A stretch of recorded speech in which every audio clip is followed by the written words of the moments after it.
Okay, I think we will go ahead and get started. It looks like everyone who is waiting has joined the Zoom room. Thank you all so much for being here tonight, and welcome to the Pathways 2024 Artist Talk number 2.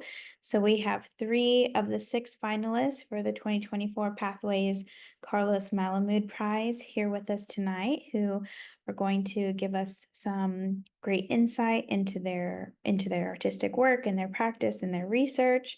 I'm Shannon Lindsay. I'm the UCF Art Gallery Director and the co-curator of the Pathways 2024 exhibition, along with my colleague and co-curator, Dr. Gisela Carbonell, who is going to be co-hosting with me this evening. I want to start with giving you a little bit of information about Pathways, the Carlos Malamud Prize. So this is actually the second iteration of Pathways. It started in 2022. It is a biennial exhibition and program that is a collaborative project between the UCF Art Gallery at the University of Central Florida and the Rollins Museum of Art at Rollins College. And we are collaborating to bring together an exhibition and competition that celebrates and supports professional artists based in the state of Florida. And we have a process where we work with a group of jurors, all professionals within the visual arts field. And this year we were really lucky to work with 3 great jurors. We worked with Ginger Duggan, who is with Curator Square, who is based in Orlando, Eugene Ofori-Ajay, who is actually the Pathways 2022 winner, an artist and educator, and also Dennis Scholl, who is a filmmaker and art collector and advocate based in Miami. And so we're very thankful to the panel of jurors. They had a really, really tough process, and a lot of really wonderful applicants came in this year. So thank you so much to all the jurors for putting in the incredible work to bring us these 6 fabulous finalists. And I also want to take a moment to thank the Pap Steinmetz Foundation for their programmatic support. And their support also allowed us to generate a printed catalog, which you can pick up either at UCF Art Gallery or at Rollins Museum of Art. You can also access it digitally on both of our platforms, and also to Carlos Malamud. Carlos Malamud generously provides the funds for the monetary prize for the winner of the Pathways competition. And so with that, I would like to turn it over to my colleague, Dr. Gisela Carbonell. Thank you so much. Thank you, Shannon, and good evening, everyone, and welcome to the second session of the Pathways Artist Virtual Talks.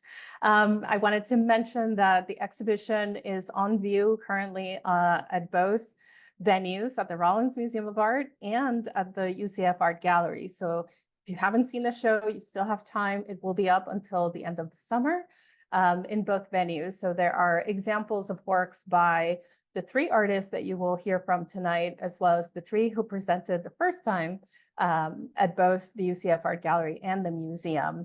I also wanted to mention that this year, the Pathways Prize and exhibition, we received almost double the number of submissions that we received the first year. So this was an opportunity to go through a lot more submissions and to see what's happening with emerging artists in the state of Florida. So we had approximately 100 submissions. Tonight you'll hear from 3 of the 6 finalists that made it into the exhibition. So congratulations to Clio, Samuel, and Fernando who are joining us tonight. So with that, I will go ahead and introduce our first artist, Clio Yang. Clio is a filmmaker, video artist, and film educator who actively engages her multiple cultural backgrounds while negotiating a unique identity that calls into question the very idea of media representation.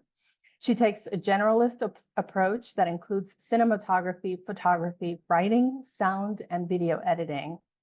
A lesbian woman born and raised in Jinan, China, and the first in her family to attend college in the US, Clio portrays disconnections and displacement, but also love and reconciliation in her queer experience that straddles East Asian and American languages and cultures. She points focus to socioeconomic issues faced by marginalized groups in her communities, like those in Florida and among foreigners and Chinese in the South. Projects she has worked on have been screened at Florida Film Festival, Athena Film Festival, Global Peace Film Festival, Southeast European Film Festival, and so on. She established her film production knowledge and skills by working in an industry setting and a micro-budget independent setting across narrative, documentary, and experimental. Clio graduated magna cum laude from Barnard College of Columbia University with a film studies BA. She is currently a film lecturer teaching post-production and screenwriting at the University of Central Florida, where she earned her featured film production MFA with a documentary titled "And Then They Saved My Sorry Ass." So welcome, Clio. And if you all have questions about the presentations, please hold them until after the last presentation when we'll have a Q&A session. Thank you. Right. I guess it's my turn. Thank you, Gisela. So hi, everyone. Good evening and welcome. My name is Clio Yang. I use she or they pronouns. So like Gisela introduced, I am mostly a filmmaker and film educator. And I also consider myself a video artist. So I think what's really special about Pathways is I really created this, it broadened my horizon in terms of being an artist that provided me a special way of showing works that are more focused on like studio art instead of the more familiar ground I'm usually in, like in, more traditional film and narrative films. I create works that explore the intersection of diverse identities, languages, and cultures. And a lot of these are exemplified by the works that are shown currently at the Pathways exhibition. And Shannon, if you want to go to the next slide, please. So I earned my opportunity to go to college in the US, and a lot of my artistic practices are kind of stemmed from that experience.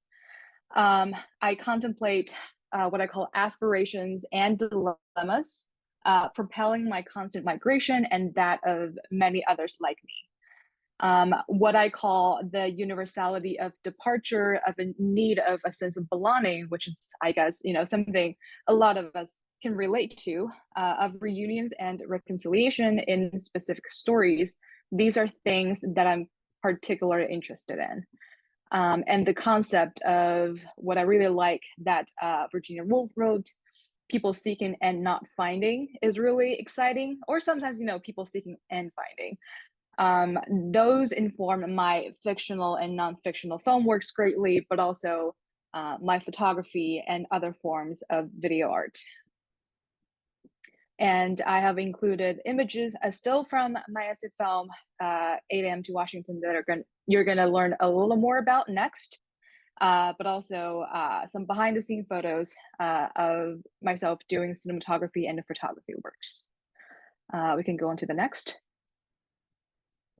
So this is one of the pieces that I was honored to be selected and shown at Pathways. This is an experimental essay film. It is a short film called 8 a.m. to Washington. It was a reflection during my first year in the US. It was in the middle of a lot of first encounter for me culturally and in terms of languages. So you can see in the images, I was playing a lot with putting texts on screen, playing with translating my Chinese messages and displaying them on screen via text, because a lot of the textual part of the video was constructed from my text messages with my friends in China. And these all contain strong metaphors of thinking about who I am and trying to finding peace with who I am while I'm in this completely new environment. You see a lot of like incorporation of things, just like I picked up here and there, like modern dance, but also dressed up in like Chinese traditional costumes, views of like on train rides in the States, just like traversing through places, but also being confined in this little black box kind of filming setup. So all those contrasts I was playing with, or kind of helping to establish this idea of like my reflective self. So that was 8 a.m. to Washington. And that was like a one channel film. So it was like with audio and one channel of video. And we can move on to the next. This one is also a timed art, you could call it, or like a moving image type of art. This is called Blind Box, which is a 2-channel video installation. So as you can see, you basically have 2 layers of video playing here. One is being projected onto this kind of sheer fabric screen, see-through transparent screen kind of material, and the other one is being played on a TV in the back with different elements that are kind of decorated alongside. So this piece basically captures my experience, which is similar to a vlog, but with more artistic rendering, I would say, about myself opening up a bunch of blind box merchandise. So I'm a anime lover. I'm an anime nerd. You could call me that. And this kind of captures that experience. So for those who are wondering, a blind box merchandise is a type of merch, it could be any merch. It doesn't have to be only anime, that has packaging that hides its content. So neither the store nor the customer knows which product is inside. It's a series of merchandise, but you don't know which one exactly you're going to get. So, at each opening of a package will be a surprise. So this blind box and some other pieces that are being shown at Pathways actually belong to a larger body of work that kind of falls under the umbrella of the documentary I'm making called "And They Say My Sorry Ass," which mostly discusses the experiences of anime-loving queer people, queer individuals, including myself, who express our identities through these kind of activities, like merchandise collecting, as well as cosplaying, which is to dress up as fictional characters.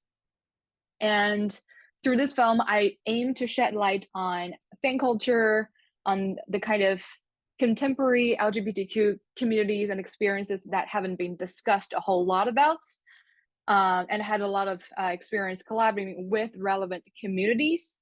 And I really try to present a unique perspective into how creative fan activities can help ostracized people find inclusion. So this kind of merch collecting is a part of it. But of course, with this aspect, you can see as how they handle how they produce the blind box merch. This also has to do with consumerism, with the possibility of like over consuming, because at the end of the day, it's kind of, a behavior of purchasing, it's a collecting, but it's also, a lot of rules are being set up by the trade. So I also aimed to kind of find an insight into that through this piece. And you can see it on the images. In addition to opening up the package, you can also see the actual packaging that are being handed around on the screen, as well as flyers of anime and of like anime related live action stage plays that I'm interested in. They're just like hanging around. So it's a very much like a fan culture reflective piece, I will call it that. And moving on to the next. You can see images of 2 pieces or stills from 2 videos. One is called "They'll Be Antiques 30 Years Later." Another one is called "Love and Hate." So one is a 16mm film to digital video. The other one is created digitally. These also belong to the series that I just mentioned called "And They Say My Sorry Ass." And this touches upon slightly different aspects of fan culture. So one is my first attempt to document my merch collections in the 16mm film format. I started out as part of the class I was taking when I was doing my MFA. So that was like pretty much my first time using the 16 millimeter film camera, the Bolex camera, as is what's called. It was a lot of work. It was a lot of investment into that, but I think it really gives a special texture to this piece because now you have this kind of antique quality to it, but you know, it's like documenting something in it's something in 2022. So I really like this kind of interesting contrast between the kind of quality that the image presents and the actual content that is signifying. And Love and Hate touches on a more, I guess, heartfelt and darker side of the fan culture, which discusses exploitative artists in the field, problematic things that happened to fans in the past, or like in the history of anime fans and anime fan cultures. So it discusses more about like the power dynamics and exploitation in entertainment, because at the end of the day, I think anime is still like, you know, is part of a bigger entertainment business and industry, which still has a lot of, you know, sometimes dirty secrets that sometimes have been exposed, or sometimes have not been. So Love and Hate is more about that, and you can tell from the title that has a lot more, I would say, emotional turmoils or conflict within that piece. So, and you can see in the image here, I also did, you know, a little play around with the text. It is the Chinese calligraphy or character of the word hate combined with the English word. So I was also, you know, playing with languages, playing with characters. This is something that is consistent throughout my work. And moving on to the next, we have some of my photography works. These are things that I more or less collected throughout my many years of just like, you know, making art and doing things for fun. So Astray is one of the photography series that I did and is being shown at Pathways. The concept is pretty simple. I just, when I'm walking down the street, I take pictures of things that people, you know, throw away on the street. And later on, I would go home and kind of like look at them and try to combine them into series of works. So I think I personally had a lot of fun doing this. You know, this is very different from, you know, being on a 20 people film set, trying to do something very heavy with, you know, like very fancy virtuoso equipment. This is something that I think is much more simple, but it also speaks to one truthful aspect of our everyday life. So I call it finding the everyday dramatics in discarded items on the street.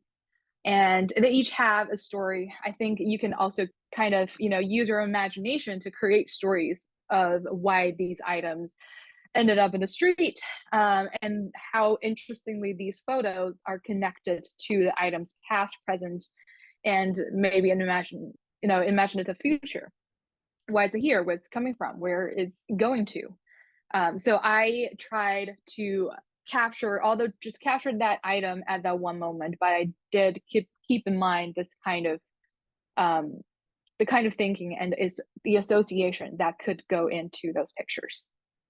And next up, we can go to Drizzling Light, which is another photography series. It is similar to the concept of Astray. It is also just photo that I took while I was just traversing through the landscapes, the cityscapes. But this time it was in night Manhattan. So this was during my time in undergrad. I was there kind of focusing on the cityscape and the everlasting contrast between the individual experience and the look presented by the very metropolitan, you know, kind of look of the city. So it was just you kind of one person exploring the area in a rainy, as the title suggests, drizzling night.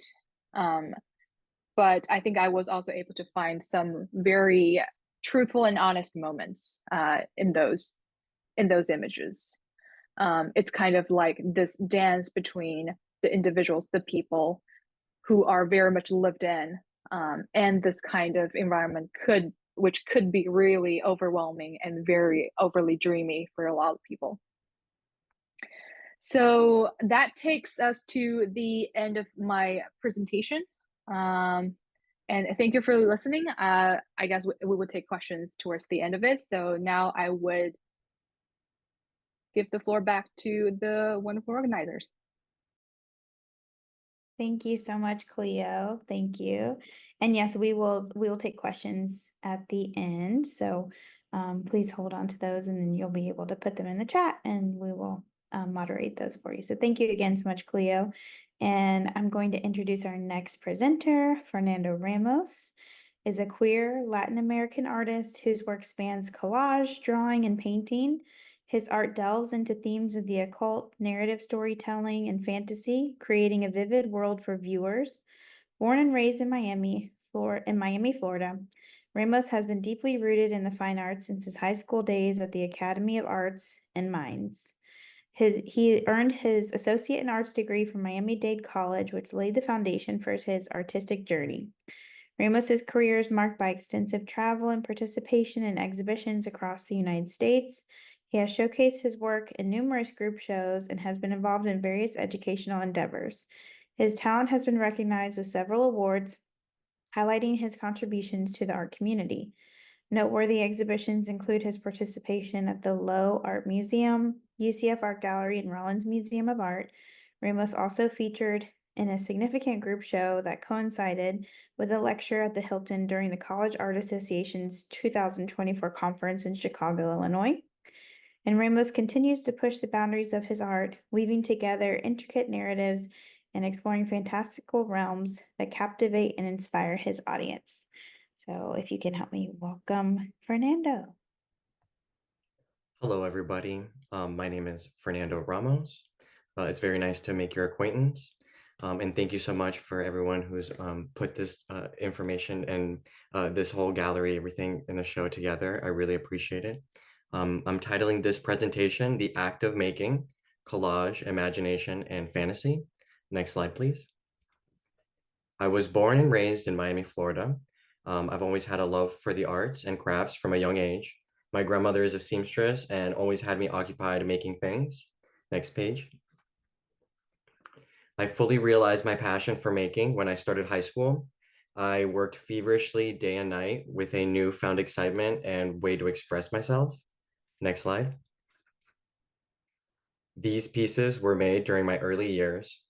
I clearly had a love for the figure, portraiture, symbolism, and narrative.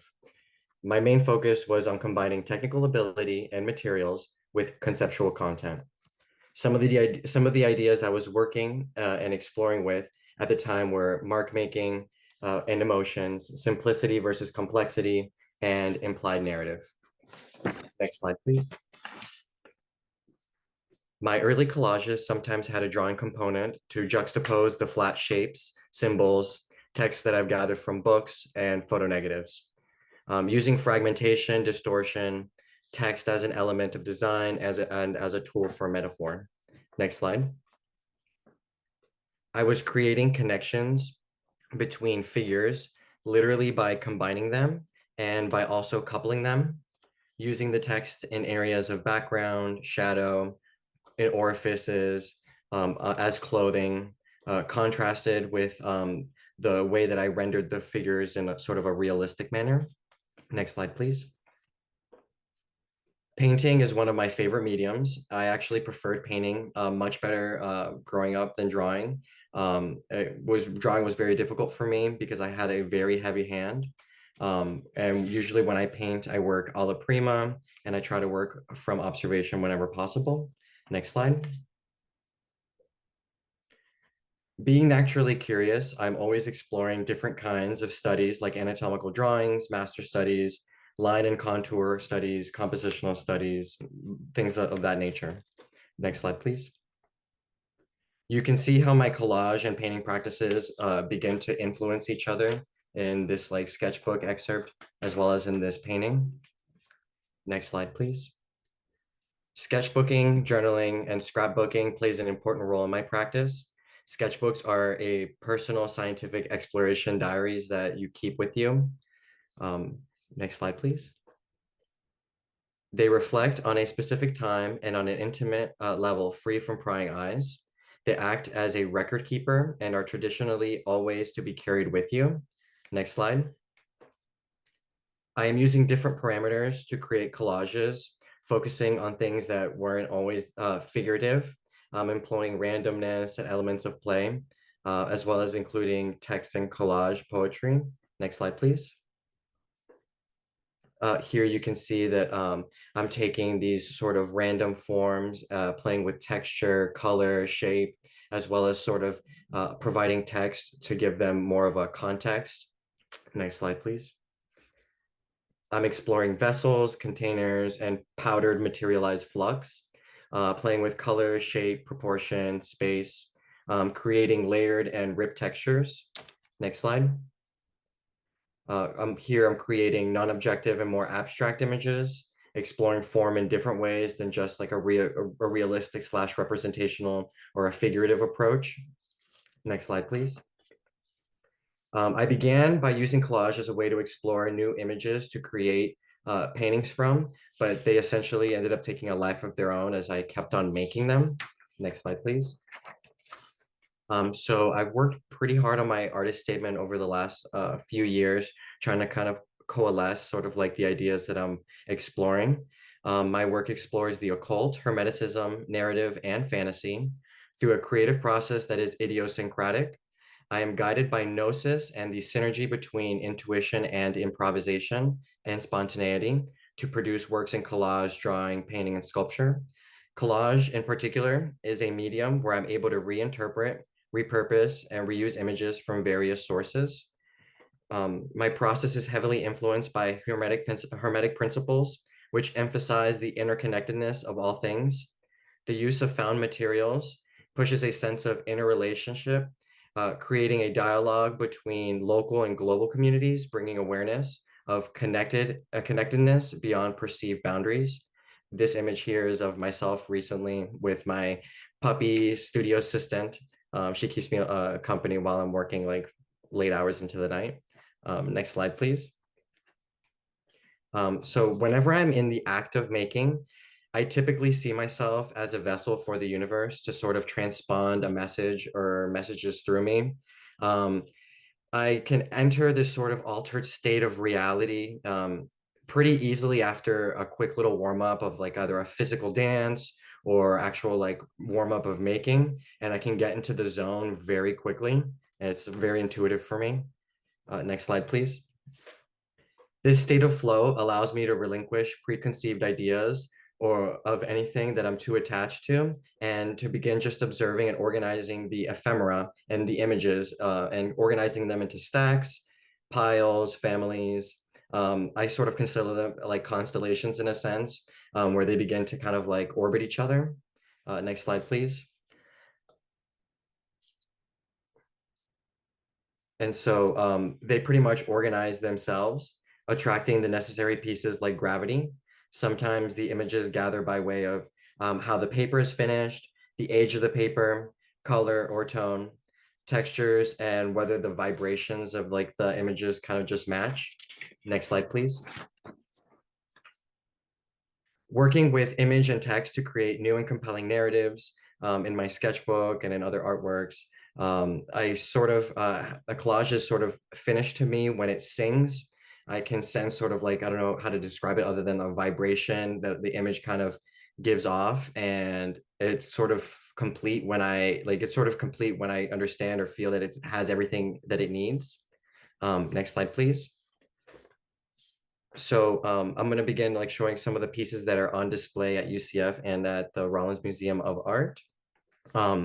And so when I title these pieces, they also like sort of incorporate into the storytelling and the narrative of them. So the one on the left is Living Stones, and the one to the right is Dryad. The immediacy of collage makes it a wonderful and satisfying medium to work with because you can create images pretty much right away. And so I can sort of begin to sort of emphasize the Hermetic principles and sort of give them a summarization. That there is so the Hermetic principles encompass that there is a hidden and universal wisdom or truth that can be discovered through spiritual insight and inner revelation. Next slide, please.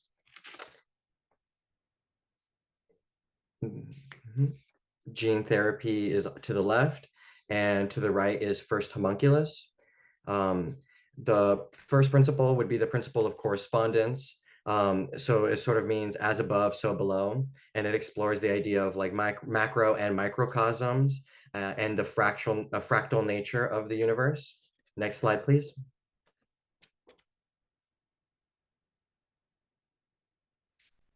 Old Magic, New World is the title of this piece. The second Hermetic principle would be that of mentalism, that all is the mind and the nature of reality is consciousness-based. The mind shapes a central role in our perception of the world. And in my work, I explore a lot of what perception, sensation, and action sort of like find a middle ground. Next slide, please. Here I have Saturnian Anchor, Nature's Call, and Paradise Lost. When I tend to make these images, sometimes they vary to the degree of complexity. So sometimes they'll sort of have one or two pieces. Sometimes they can get as very complex where I'm actually carving into the paper. The third principle of Hermeticism would be that of vibration, that everything has a vibration and a frequency, and that everything is in a constant state of motion and change. Here I'm exploring the multidimensional universe and alternate realities. Next slide, please. Here the pieces are river, water spirit, and stone ceremony, water deity. I'm exploring the principles of polarity, which is essentially there's duality in everything. There's opposites, and their connectedness creates harmony and balance throughout the universe. Next slide, please. These pieces are untitled, but they explore the themes of like water, elements, and sort of how they correlate and sort of build a new world. The principle of rhythm, and that everything flows out and in, and that there's cyclical and rhythmic natures of the universe and sort of these patterns that kind of present themselves. Next slide, please. To the left is espejo, espada, espíritu, which essentially means mirror, sword, and spirit. And the central image, where I have a detail shot to the right, is Four of Swords. Here, I'm sort of exploring the tarot, myths and legend, sort of exploring the idea of a stone in the sword and spirits inside like inanimate objects, astrology, the sign of Cancer, and also sort of exploring, excuse me, the principle of cause and effect, where every action has a reaction, and so there's sort of like a just this dual nature of the universe. Next slide, please.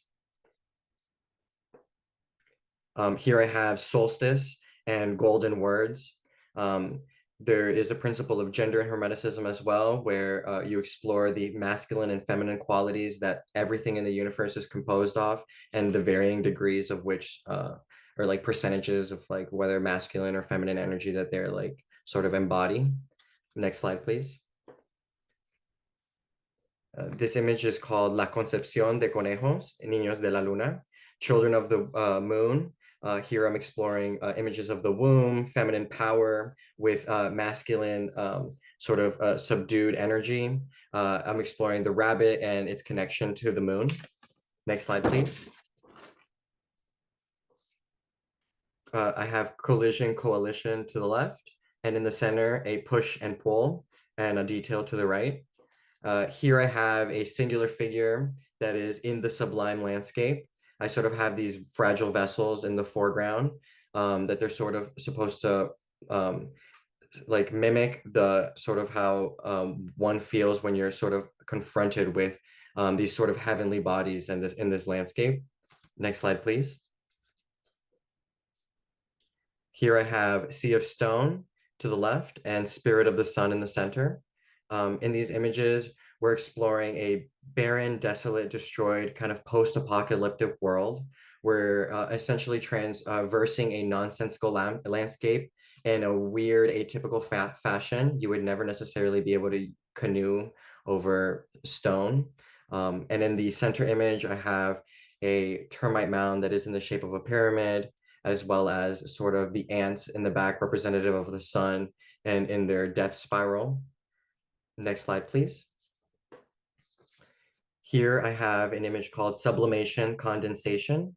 The title relates to the states of matter, where a gas is going from, like a state of matter is going from a gas to a liquid and then a gas to a solid. In the image, there's a depiction of a fungal tree kind of figure, and like then it like merges in with a turtle that's laying eggs on a shoreline.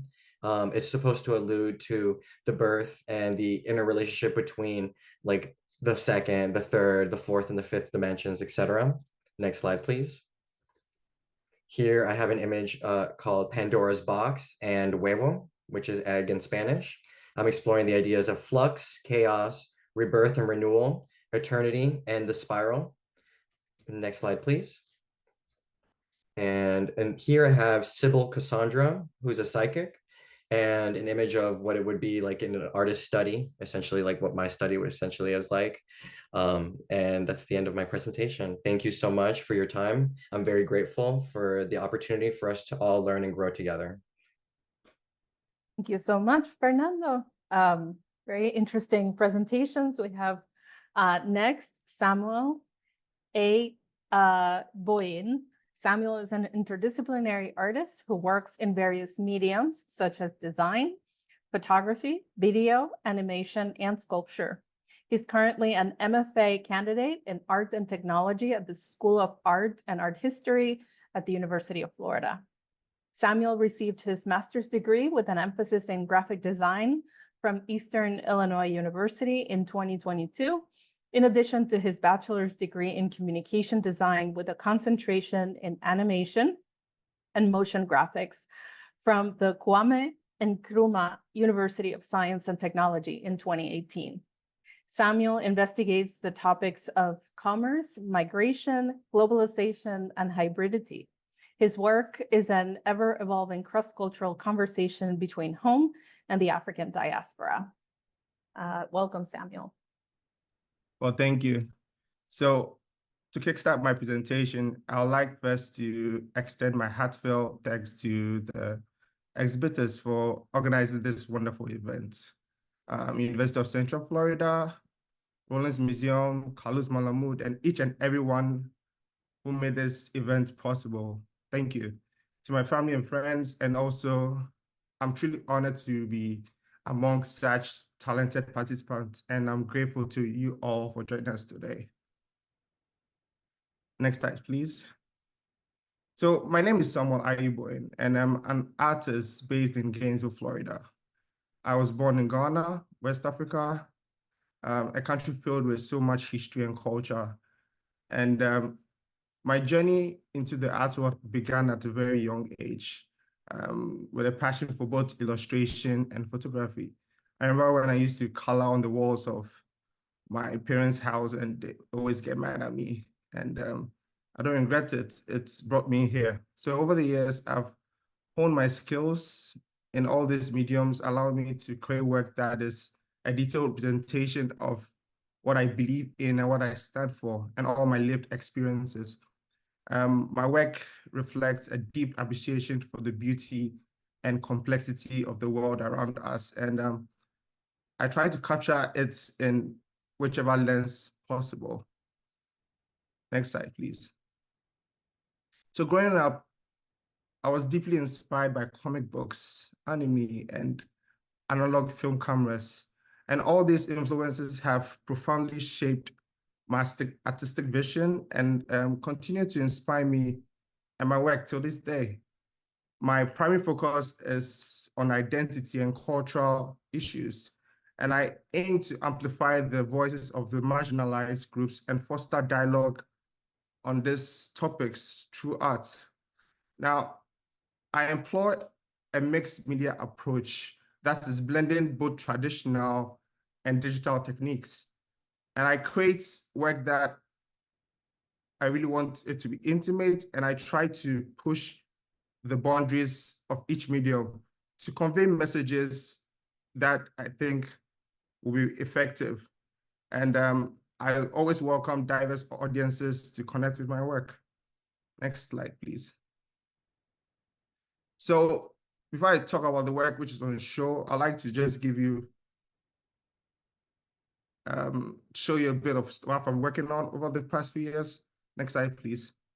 So the first thing I'm going to display is named Enigma, and Enigma is drawing, and it's a visual representation of my journey of being a young African boy who is trying to find his identity. And now this work has been out of 233 drawings, and these are all drawn from memory.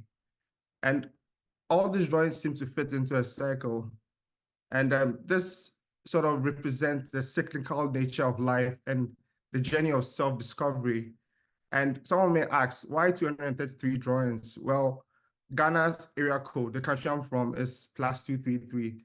So I was trying to make that connection there. And the circular shape of the artwork represents the relationship of things. I try to draw the viewer in by inviting them to contemplate on their own journey and how they fit into the larger circle of life. And the idea is everything comes to a full circle. Next slide, please. So the next work I want to show you is titled Bottled Up. Now, Bottled Up sheds light on the struggles faced by immigrants in a new space. And I myself identify as one. And in this particular project, I created a series of 6 bottles, each with a specific label that represents a different struggle an immigrant faces. Now, these bottles themselves have a long history of prohibition, taxation, and legalization. And the labels on the bottles are designed to look like immigration officer badges to serve as a commentary on how stressful it is to enter the USA. Next slide, please. Now, each label is a unique presentation of the different challenges faced by each and every immigrant. And this will range from problems from like language barrier, anxiety to depression. Now, through this work, my hope was to encourage people to think deeply about the struggles faced by immigrants and to consider ways in which we all can work together to create a more inclusive and welcoming society. Next slide, please. Now, in this series, I did some digital painting, and this digital painting explored situations of both past and present. And these images challenge our perceptions when it comes to pain, hybridity, migration, and power and privilege. Now, these images are intended to expand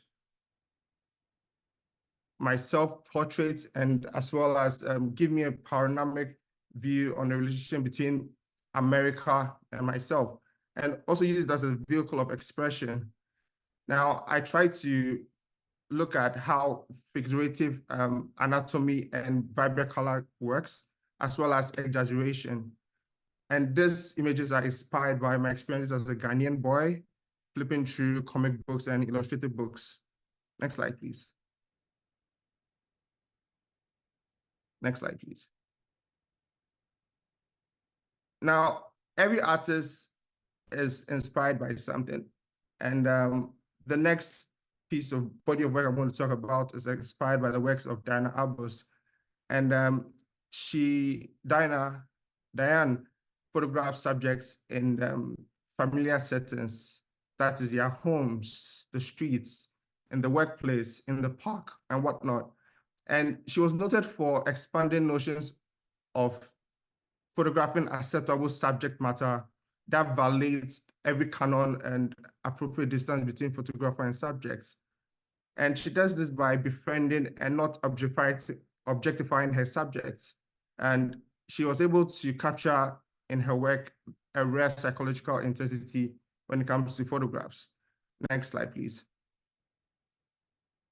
So that gave birth to the idea of going to the streets of Kumasi, Ghana, to take pictures of people I call heroes. Now, this body of work shares the profound stories of the unsung heroes hidden within the margins of society. It delves into the lives of ordinary people who are the backbone of Ghana's small-scale industry. And now these photographs challenge our preconceived notions when it comes to power, commerce, and privilege. Next slide, please. Through the lens of my camera, I seek to provoke how the dynamics of power and privilege intersect with the lives of ordinary people and the different archetypes of their professions. Now, these photographs construct new narratives by placing these often marginalized individuals within the context of affluence, beauty, power, and authority. And I try to find a juxtaposition and between all these ideas, and also force the viewer to confront their own biases and assumptions, and try to invite them to reconsider the roles we assign to different members of our society. Next slide, please. The inspiration for this body of work is drawn from the influential works by Diane Arbus, and she was trying to elicit the sense of the othering, and this was the source of my inspiration. And like Arbus, I encourage viewers to question the boundaries we construct around our perceptions of normalcy and the exceptional. My work is driven by a deep commitment to social commentary and storytelling, and I try to use photography as a medium to explore the complex relationship between individuals and the world they inhabit. Also, art serves as a mirror to society, and it tries to reflect the truths we often overlook. And my very hope is that my work inspires viewers to see the extraordinary in the seemingly ordinary, and appreciate the beauty in the lives of those who exist in the fringes of society. Thank you. Thank you so much to Clio, Fernando, and Samuel for those amazing presentations. And we have time now for Q&A. So if you have questions, please, you can put them in the chat. And to get us started with a few questions, I have one for Clio. Clio, can you talk a little bit about when you're working, creating a piece, a video piece? How do you determine the duration of the piece? How do you work with that format to capture the imagery and the interventions that you do with language? How do you get a sense for the duration to capture the viewer, whether it's in a museum or a gallery, or if they're seeing the film at a festival or online, all the different ways in which we interact with video? How do you make those decisions? Yeah, thanks for the question. That's a great one. So my first concern is would be to try to keep the scale pretty small,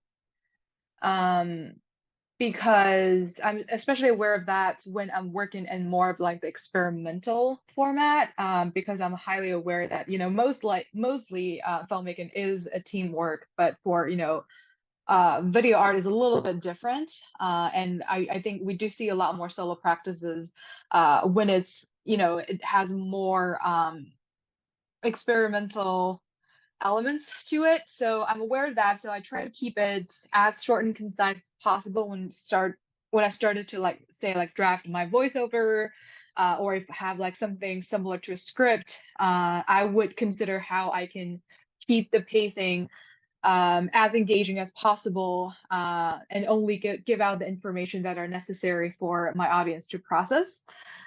So I would start with that, which is why a lot of my shorter pieces end up in like the 2 to 3 minute or 5 minute kind of realm.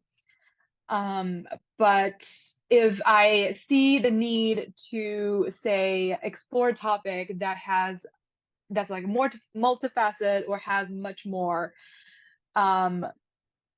depth to it, for example, you saw some of the pieces like Blind Box, like Love and Hate. These work as standalone pieces, but it can also be grouped together as this body of work. So I try to keep that kind of flexibility where something can be viewed, pretty short and sweet, but altogether they can also form like a bigger topic that goes into my longer document, which is about 40-50 minutes. So I think when I'm doing non-fictional works, that are not like, like something people would traditionally expect in like movie theaters, I think to keep it short and sweet is like the instant I would go, and wherever my process takes me will, determine its end. Yeah, I hope that answers your question.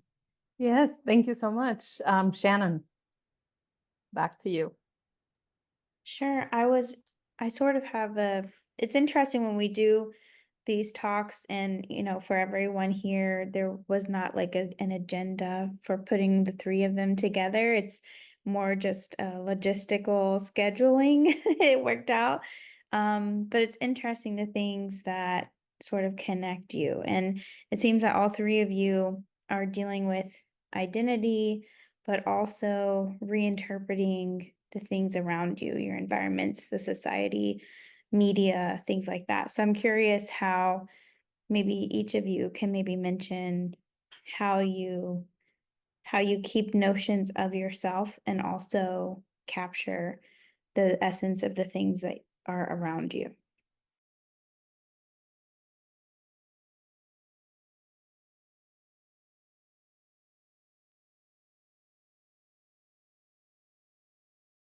Anyone wants to start? Fernando, would you like to Anybody start can if you jump have in. some thoughts you want to share? So just so I understand, the question is, how do I sort of keep the notion of myself in my work while I'm reinterpreting the environment around me, right? Right. I think, I think staying true to yourself and being authentic is a huge part of my practice, especially when it comes to at least my approach with collage. Collage is something that I sort of stumbled upon and really fell in love with, and a lot of people kind of were trying to dissuade me from doing that.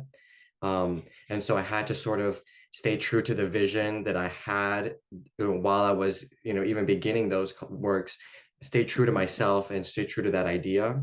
And so you kind of have to it's a balance between sort of like taking that sort of outside information and in the correct amount of like inflection, and it's sort of like a play between both.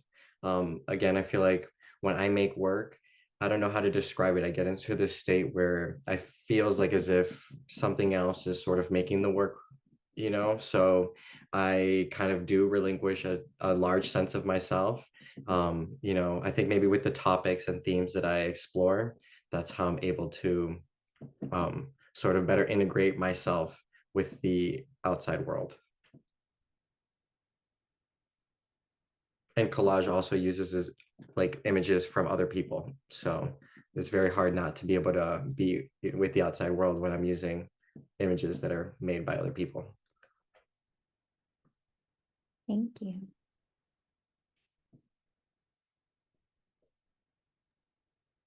Thank Well, you. Go ahead, Samuel. so my 2 cents on this matter is that we only can really talk about things we've experienced or things we know accurately if we've lived that experience. And that's how I feel when I make. I only talked about subjects that I've experienced before, or I have preview of people experiencing it by me. And what usually changes is the medium that you try to tell the story in. Is it photography? Is it sculpture? Is it animation? So throughout my practice, it's stuff that's around me, like self-identity, like me leaving my place of birth and coming to a new space and trying to redefine and refine myself. That's what I try to do. And whilst doing this, I just try to stay authentic, like how Fernando said. So it's all about authenticity and being true to what you believe in and representing it whilst not changing the narrative or trying to package the narrative. Yeah. Thank you. Anna has a question. Yes. Go ahead, Clio. Yeah, thank Or- you. Go Thank you. ahead, Anna. Sorry. Yes, thank you all so much for your talks. It's just so nice to hear from you after living with your works in our museum for a little bit.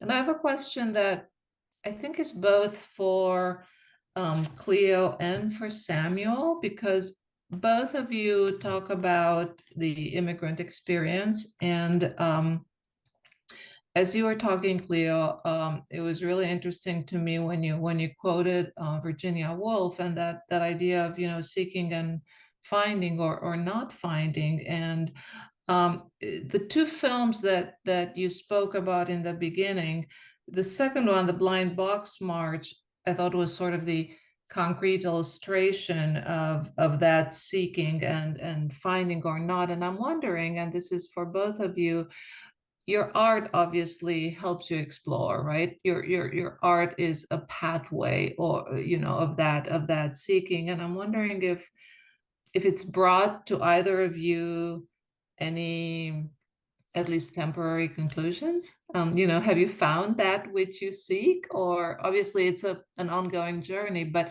has it helped you figure out some things? That's a great question. Thank you for that. I think for me, to be honest, I haven't found my answer.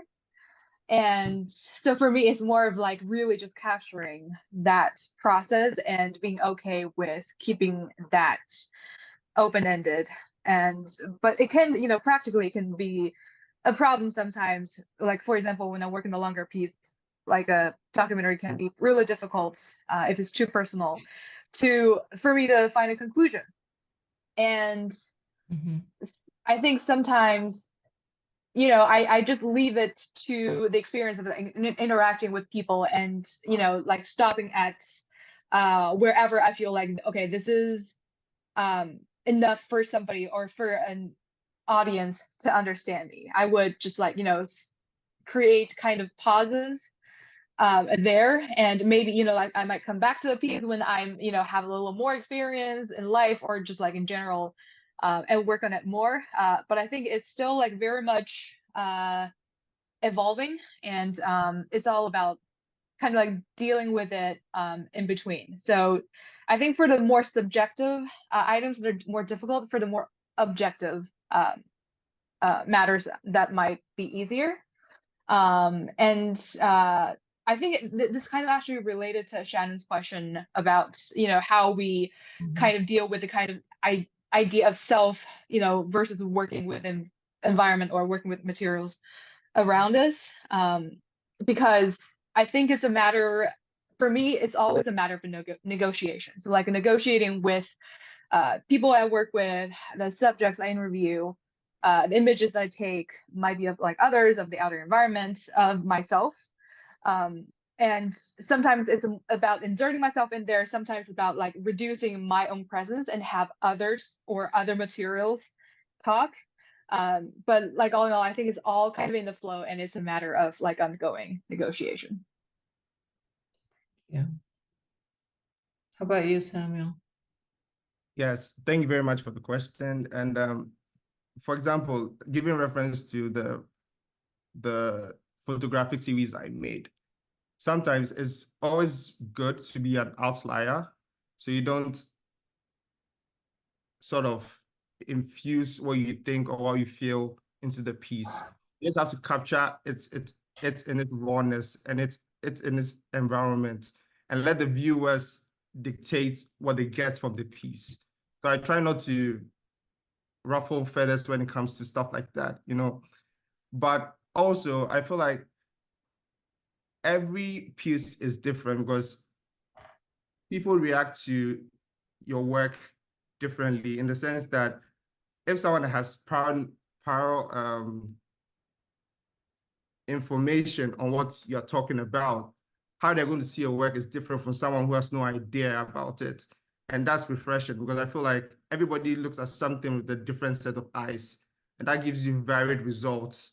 And it's an ongoing lesson because people view things differently, and I find it's refreshing that way, basically. So I'm still looking for the answer because I always get different answers all the time, and it's intriguing. It keeps me on my feet. And even for this piece I went to Seattle last month and did the same photo series. And although the methods were the same, but the results were different. And I find stuff like that exciting. So I'm keeping on looking for the answer. I hope I find it one day. I hope you don't, because that's what keeps us going, right? Exactly. Thank you both for your answers. Thank you so much for asking that question, Anna. We do have we have several questions in the chat, but I'm afraid we're like right out of time. We're actually a couple minutes over. So I'll ask the two questions that were in the chat before I essentially cut off the questions. I'm sorry. I do encourage you who are here to engage with the artists. They all have social media platforms and websites, and so please feel free to reach out to them individually. The one question, so if the artist, maybe we do a rapid fire answer, is actually from Carlos Malamud. So thank you, Carlos, for being here. Carlos says, I wish to congratulate the 6 finalists in Pathways 2024. Not only are you very gifted, but you have great personalities. Please share with us your experience as participants and if you see anything that we can improve. Thank you.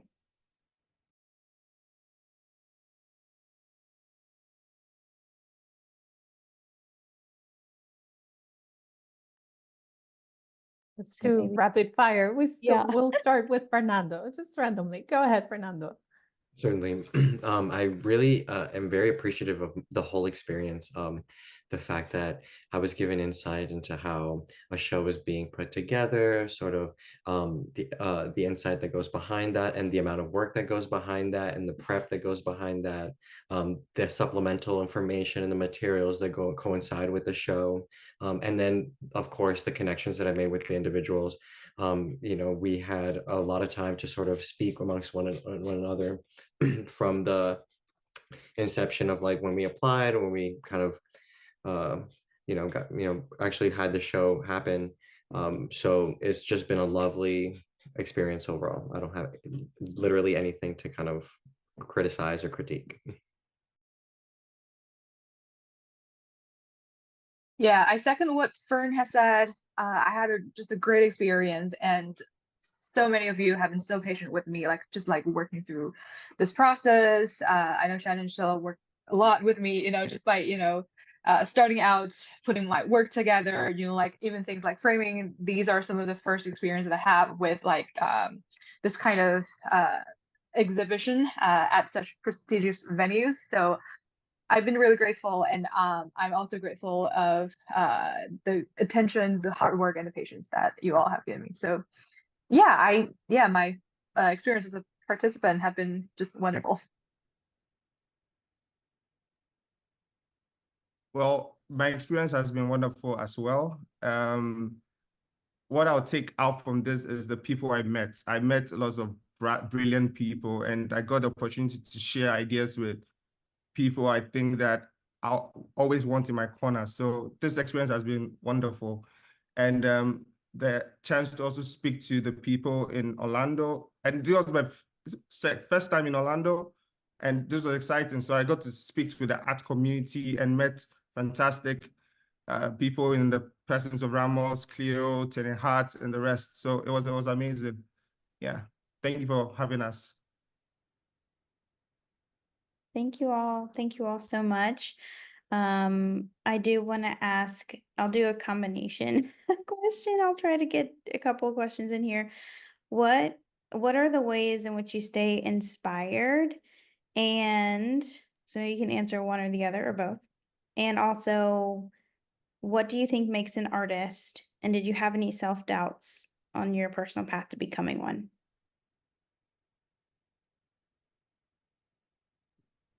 I can go first. So one of the main ways I sort of stay motivated and inspired to make work is to never be bored. I am forever curious. I'm always exploring either doing master studies, technique. I'm focusing on composition. I'm focusing on color. I do my practice is very wide. I do non-objective work. I do sculpture, collage and a lot of sketchbooking and things like that.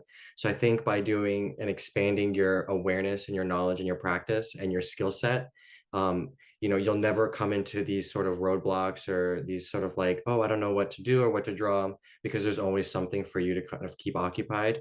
You have like tons of projects going on simultaneously.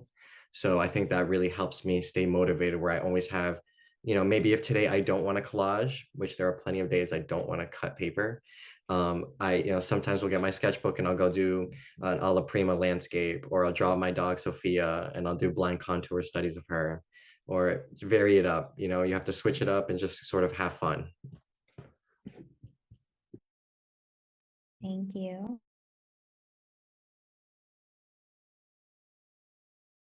Well, what I have to say with this is that as an artist,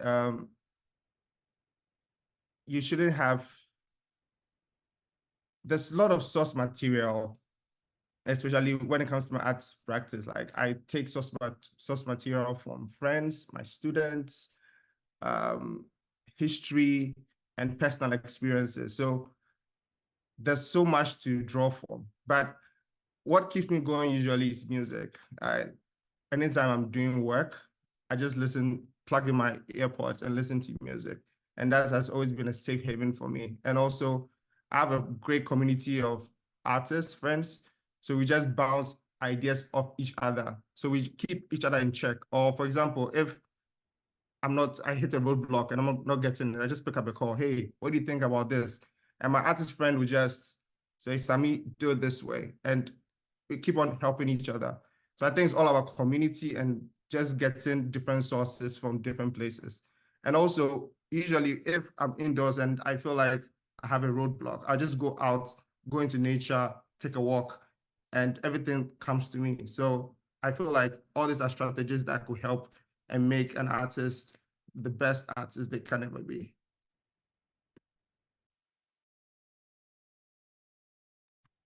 I second what Fern and Sam has said, and I think for me, primarily, what keeps me expressing myself as an artist or outputting is just, feelings, having feelings and having thoughts.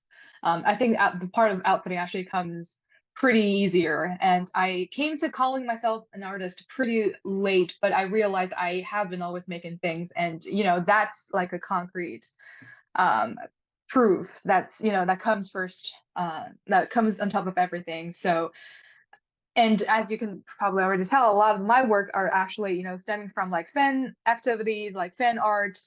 But if you look at fan arts around the world, or like just like around you, they all make very talented, amazing work. So that does not take away from the fact that they are artists as well. So I always use that fact to encourage myself. So it doesn't matter like like the origins of your idea, the kind of practices that you do. I think the matter that you are expressing is the most important.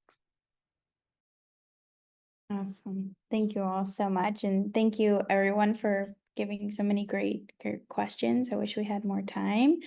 And thank you so much for Samuel, Fernando, and Clio for sharing so much great insight on your work.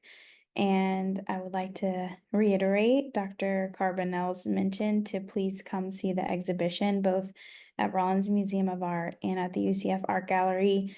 The exhibition will be on view until August 30th at the UCF Art Gallery and September 1st at Rollins Museum of Art.